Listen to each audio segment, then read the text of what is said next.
Hello viewers, स्वागत है आप सभी का मेरे यूट्यूब चैनल स्कूल ट्यूशन गुरुजी में।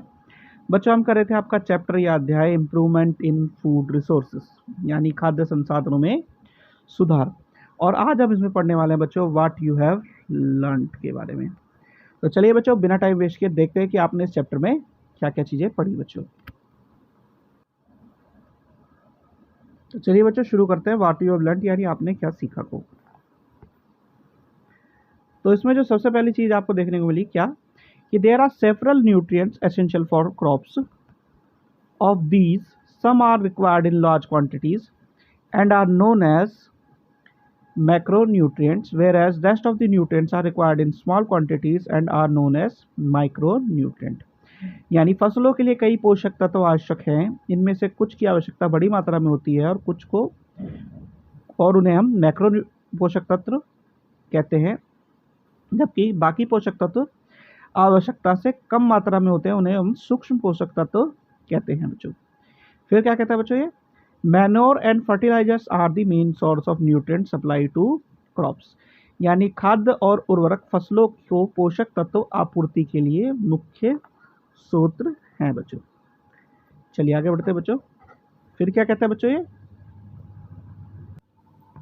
फिर क्या देखा बच्चों हमने, the organic farming is a farming system with minimal or no use of chemical as fertilisers, herbicide, pesticide etcetera, and with a maximum input of organic manures recycled from waste and bioagents with healthy cropping system। यानी जैविक खेती एक कृषि प्रणाली है जिसमें उर्वरकों, शाकनाशी, कीटनाशी आदि जैसे रसायनों का न्यूनतम या कोई उपयोग नहीं होता और स्वस्थ फसल प्रणाली के साथ साथ जैविक खाद्य, पुनर्चक्रित कृषि अवशिष्ट और जैव एजेंटों का अधिकतम इनपुट होता है। फिर बात की हमने बच्चों मिक्स्ड फार्मिंग की। मिक्स्ड फार्मिंग क्या होता है बच्चों, इसमें होता है क्या कि फसल उत्पादन के साथ साथ पशुधन पालन भी शामिल होता है, यानी क्रॉप प्रोडक्शन के साथ साथ इंक्लूड होता है राइजिंग ऑफ लाइव स्टॉक्स। फिर आता है बच्चों मिक्स्ड क्रॉपिंग। मिक्स्ड क्रॉपिंग क्या है बच्चों, एक ही पीस ऑफ लैंड पे यानी एक ही जमीन पर दो या दो से अधिक फसलों को एक साथ उगाना कहलाता है बच्चों।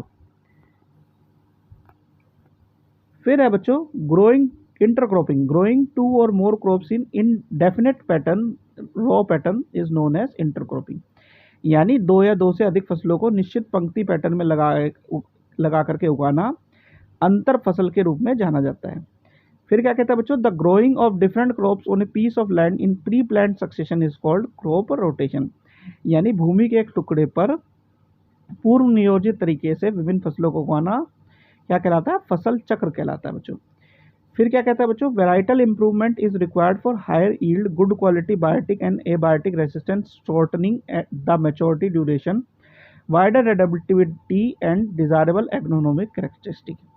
यानी हमें क्या चाहिए, इन सबसे अधिक उपज चाहिए, अच्छी गुणवत्ता चाहिए, जैविक जो किस्म है उसमें सुधार चाहिए, अजैविक प्रतिरोधकता चाहिए, परिपक्वता की अवधि, परिपक्वता होता है बच्चों उसको बनने की अवधि, तैयार होने की अवधि वो छोटी होनी चाहिए, व्यापक होनी चाहिए, अनुकूलनशीलता उसमें होनी चाहिए और वांछित कृषि संबंधी विशेषताएं भी होनी चाहिए, ताकि उसमें कम काम में ज़्यादा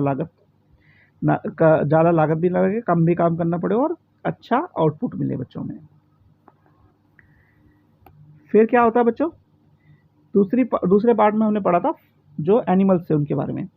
तो सबसे पहले क्या चीज़ है इसमें, farm animals require proper care and management such as shelter, feeding, breeding and disease control, this is called animal husbandry.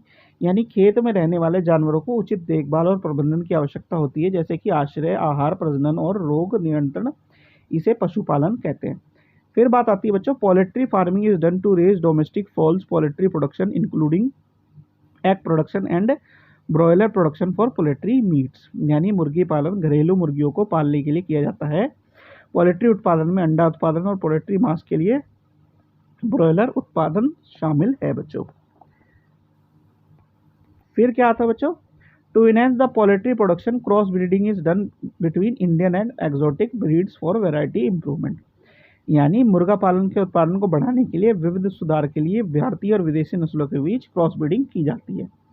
अब फिश कहाँ से ऑब्टेन्ड होती है बच्चों, हमें फिश मिलती है हमें मैरीन रिसोर्सेज और इनलैंड रिसोर्सेज, यानी समुद्री संसाधनों और अंतर्देशीय संसाधनों से।